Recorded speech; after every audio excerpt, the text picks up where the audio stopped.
Namaskar, everyone, and welcome back to another episode of this web series titled Meeting the Masters.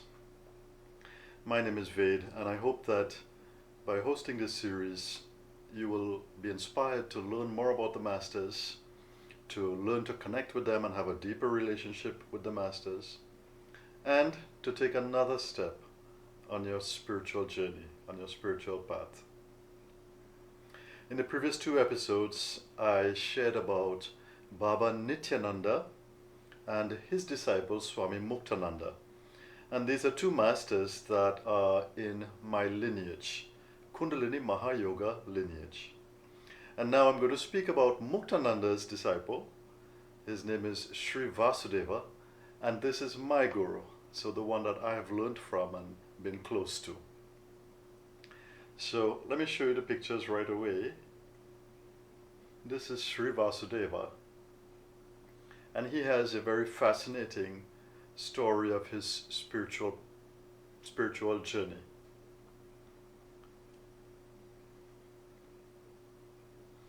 He describes that when he was a teenager and a young man, that he had an intense kind of depression, an intense feeling of not knowing what is love, not being interested in the world, and also at the same time a very, very strong spiritual curiosity, strong spiritual desire, where he was reading books about yoga, reading books about different masters, enlightened masters, and searching, looking for a master in his own ways. And at a very young age, that's just past his 20s, I think, early 20s, he made the decision to leave home totally and to travel to India in search of a master. So he felt that he could not function in the world, or didn't have any interest in the world, but he had the interest in this spiritual exploration and learning more about himself, and in particular opening up to feel love and mastering the mind. So he describes in great detail in his story his feeling of being loveless, feeling like the heart is very dry, and a feeling of his mind not being able to control the mind, that the mind was fully wayward and restless, and that this was suffering for him. So he decided that he would travel to India in search of an enlightened master. So saying, so done, he did travel to India, and he journeyed through a few different ashrams, a few different places in India, until he arrived at Swami Muktananda's ashram in Ganeshpuri. And when he arrived there, he said that Muktananda was not even there. He happened upon this ashram through a connection, and when he arrived there, Muktananda was on tour, wasn't at the ashram. But at the ashram, there was this routine. They had a daily discipline, daily spiritual practice going on that was very rigorous. So they would chant Guru Gita in the morning, they had meditation, they had to do seva, service to the ashram, and they had chanting in the evening, meditation in the evening. So they had a very disciplined schedule. And he said from the time he got there, he could feel that there was something different about that place. And in the night when they were chanting and doing the meditation, particularly the chanting for him, he said he felt this energy awaken, that the heart opened, and he suddenly started to feel this tremendous loving energy coming from the heart. So he had his Kundalini awakening, his spiritual awakening, there at Muktananda's ashram in Ganeshpuri. Now following this, he returned home, but he said he felt this energy and he continued to work with it. And then he went back to India a second time, just shortly after, not much longer, after 2 years or something like this. He went back to the ashram when Muktananda was there. And he stayed there for a little longer, and he said he was so struck by Muktananda's mannerisms, by Muktananda's demonstration of his self-mastery, and he could feel that there was this energy working in Muktananda, and he said he could feel that this energy is working in this master, and that same energy had began working in him. And before he left the ashram in Ganeshpuri, he asked Muktananda for a name, and Muktananda gave him the name Vasudeva. And when he left the ashram there, he returned home, and shortly after that, the power of Kundalini, the energy in him, awakened in a very powerful way, and it created a play, a play of secluding him in the family, with the family, where he was not going anywhere, and he was having these intense energy experiences and meditation, and this lasted for 40 days. He didn't know at the time, but afterwards he realized with the family, and in looking back, he realized the day the energy experiences started and the day it ended was 40 days. And at the end of the 40 days, he said he felt that the power of Kundalini had totally liberated him, had totally freed him at every level. And since then, he has dedicated his life to spiritual service, service to humanity, and to other spiritual seekers and their journey.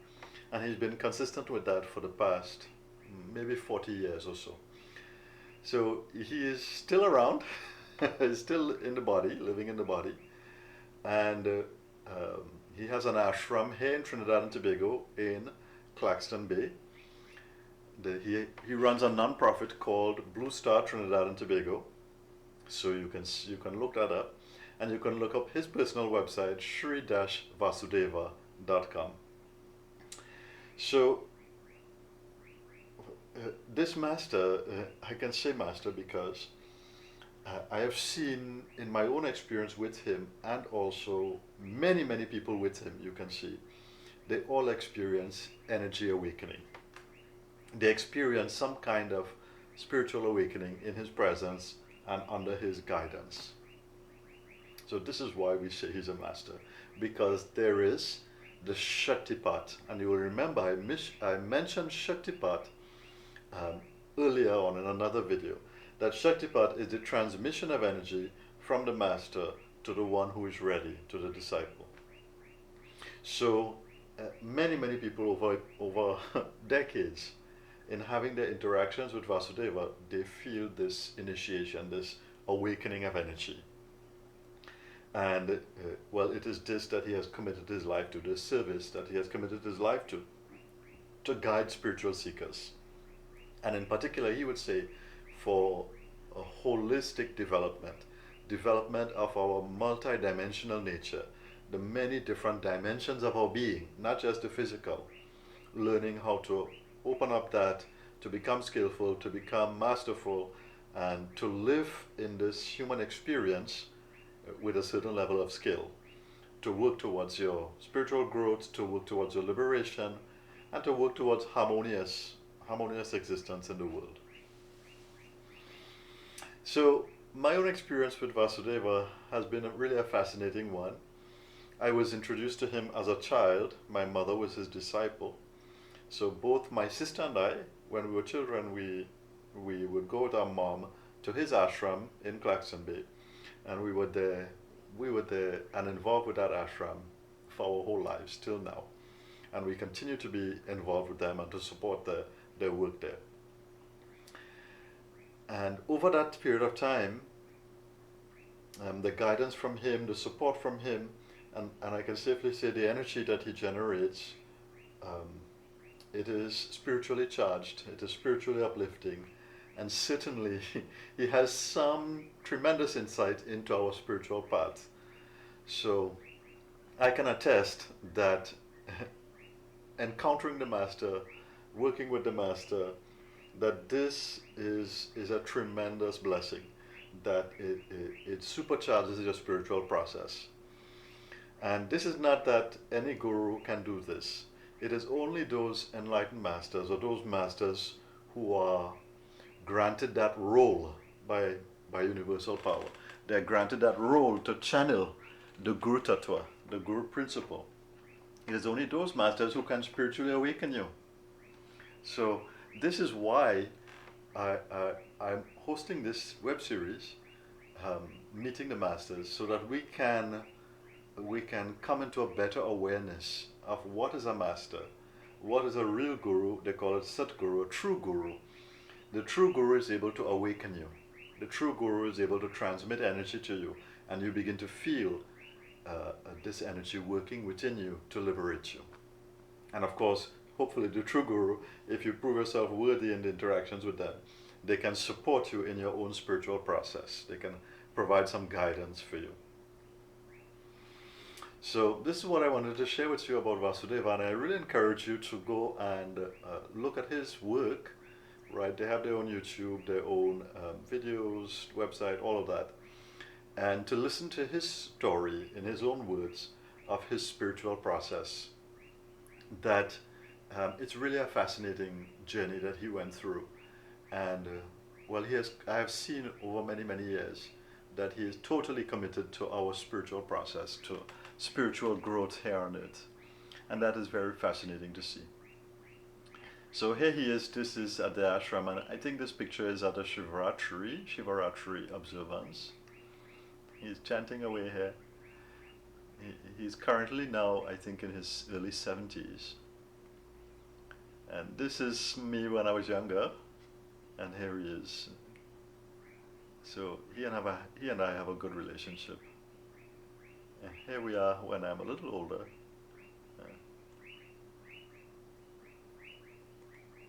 Yes. I think this is a picture from his visit in Holland at the time.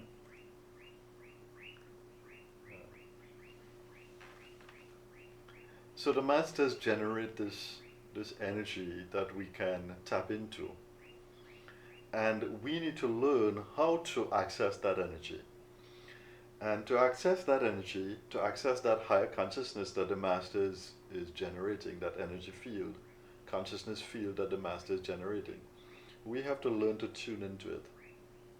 We have to learn to be conscious of it, to begin accessing it.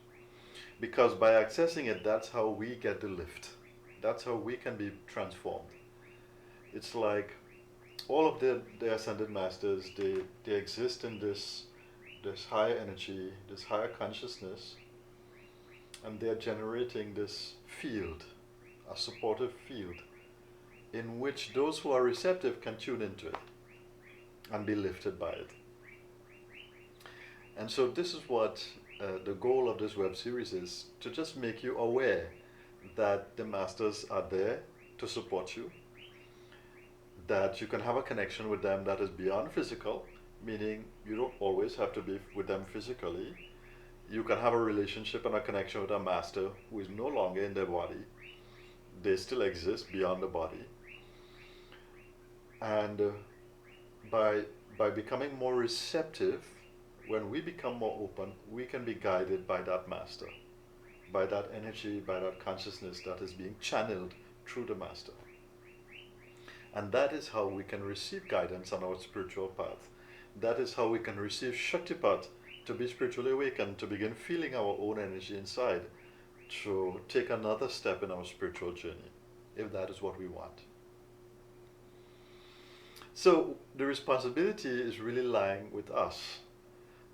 And I want to reinforce that we are not facing this spiritual journey alone. When we become spiritually inclined, we may begin thinking, this is such a heavy process, this is so dark, this is so lonely, there's so much happening that I don't understand. We make so many mistakes and we don't know how to correct them. We don't know how to navigate, we don't know how to make the right decisions on our spiritual path. We may not even know what to practice. But through the masters we have the lifeline. That's the secret. Through the masters we have the lifeline for our spiritual evolution. So we need to we need to research the masters, learn about their lives, and try to see, is there some master that I resonate with, that I can connect with?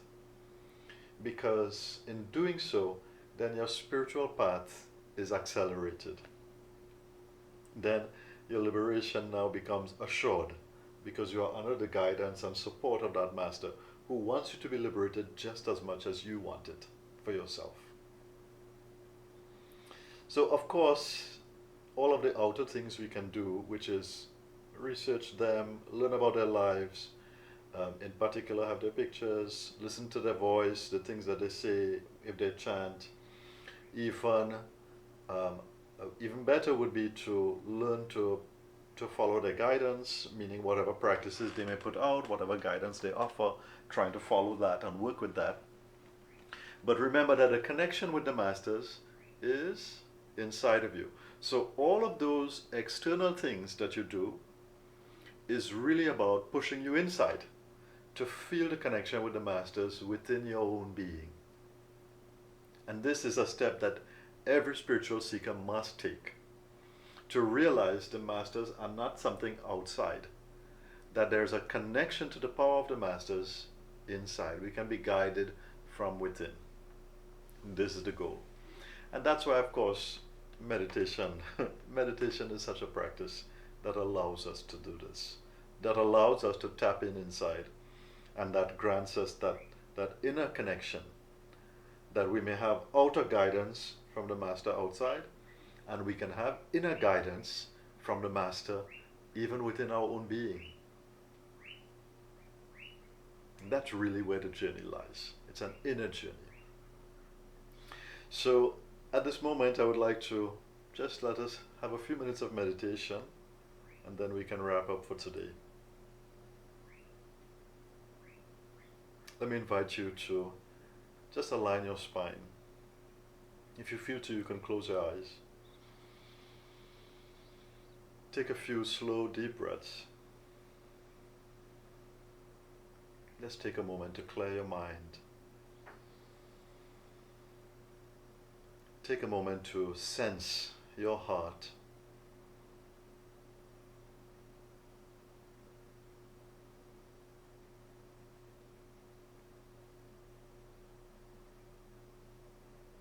And observe the body.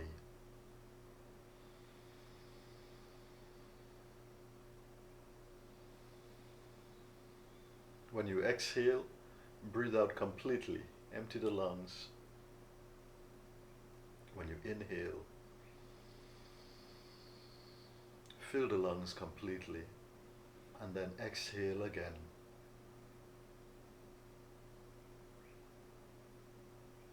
Allow the body to relax and come more in tune with the present moment.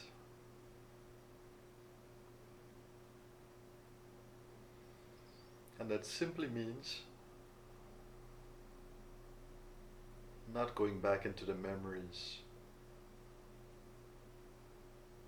not projecting into the future, thinking of anything. We're just resting in this moment.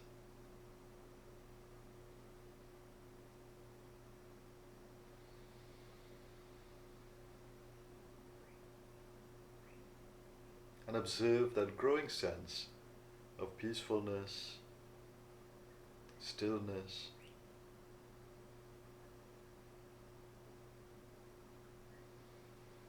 growing sense of an inner presence.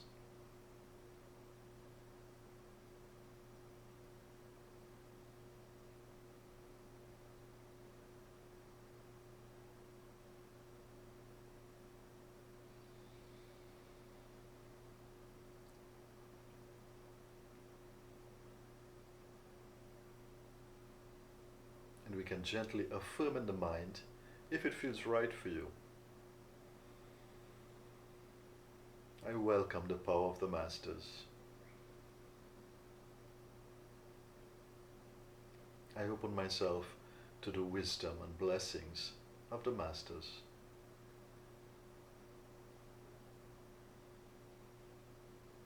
May I be guided perfectly on my spiritual path.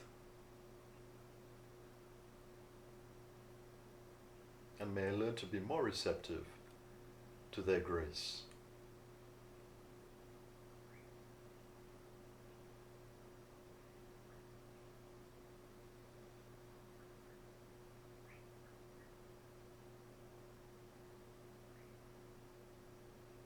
And we take a slow, deep breath, just gently affirming to be in tune with the masters.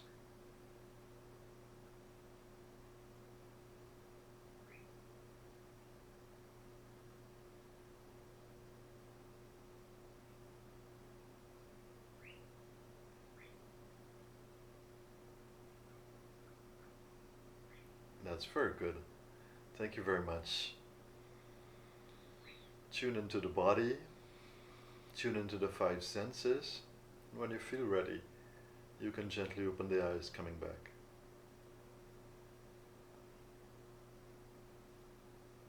So, thank you very much for listening, and I hope to see you in the next episode. Namaskar. Thanks for watching, and don't forget to like, share and subscribe if you want to see more like this. You can also join my WhatsApp channel to see what else I'm up to.